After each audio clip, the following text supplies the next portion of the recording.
t'es monté? Par l'escalier de secours. On est au 20e. Ton concierge est intimidant.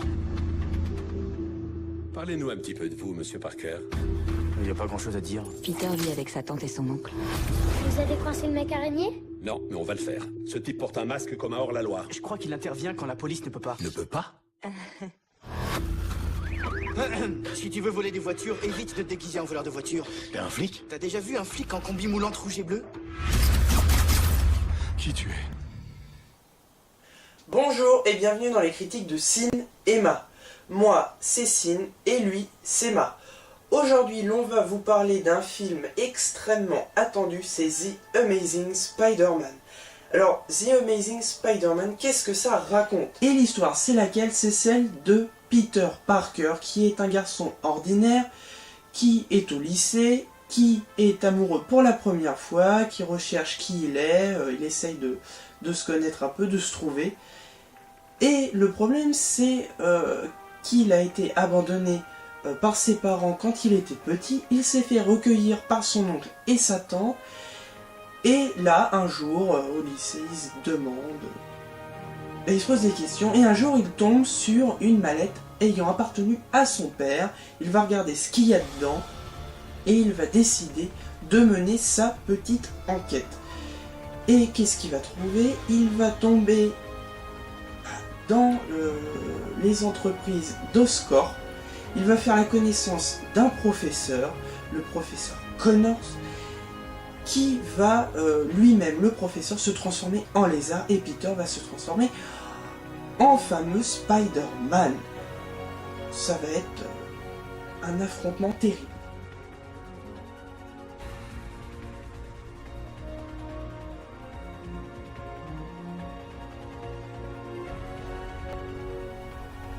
C'est un film réalisé par Mark Webb.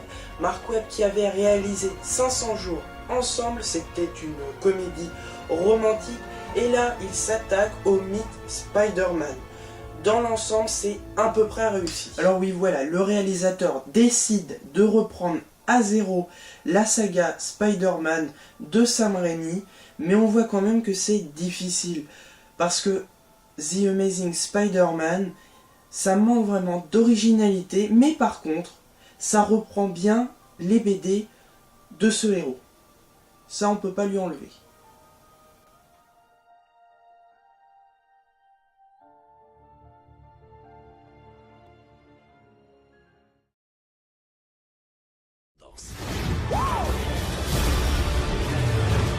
Si tu veux la vérité,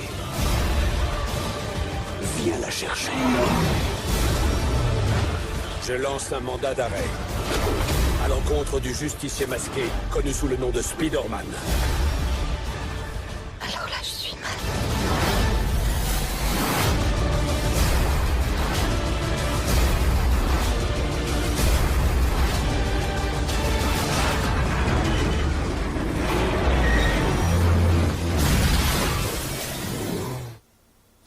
Dans les deux rôles principaux, on retrouve Andrew Garfield et Emma Stone qui forment un duo à l'écran juste exceptionnel. Ils jouent vraiment très bien.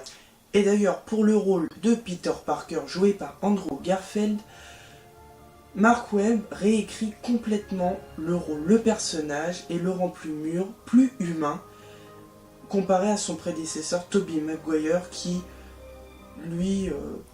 non, c'était pas ça. Là, pour The Amazing Spider-Man, c'est vraiment parfait.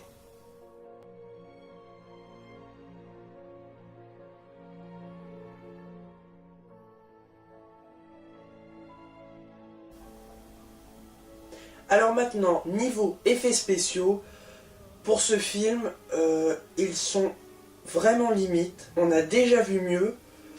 Surtout pour un budget de 260 millions de dollars, ils auraient pu faire quand même un petit effort. Mais dans l'ensemble, non, c'est pas mal. Oui, c'est vrai, les effets spéciaux sont pas mal, mais sans plus. Et la 3D est pas mal aussi, et vraiment très bien. C'est le point positif de ce film. Il n'y a rien à dire de plus, parce que la 3D... voilà.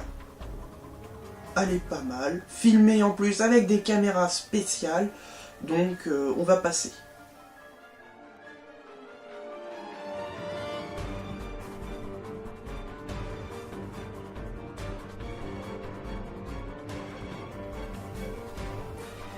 Dernier point, c'est celui de la musique signée James Horner, qui est quand même un petit peu décevante et qui ne fait pas oublier le thème de Danny Elfman de Spider-Man.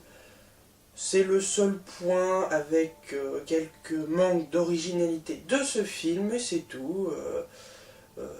Sinon, les points négatifs et les points positifs se mélangent un petit peu dans The Amazing Spider-Man. Voilà. Un film à aller voir quand même pour le détour, comme ça. Mais par contre, la saga de Sam Raimi a encore de beaux jours devant elle. Et maintenant, on attend le prochain Marvel qui sera Iron Man 3. Et sinon, en attendant, l'été va arriver, l'été est là, les vacances scolaires aussi.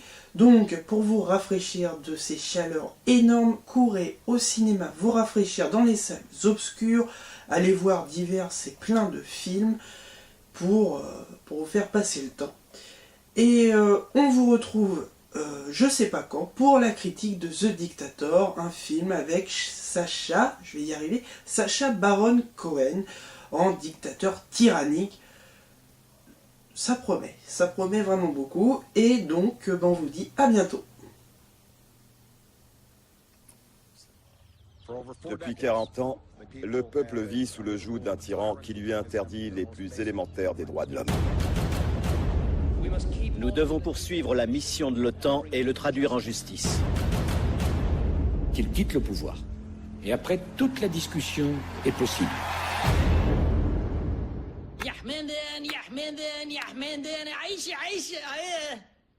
Yalla voter. It's the rock in the building.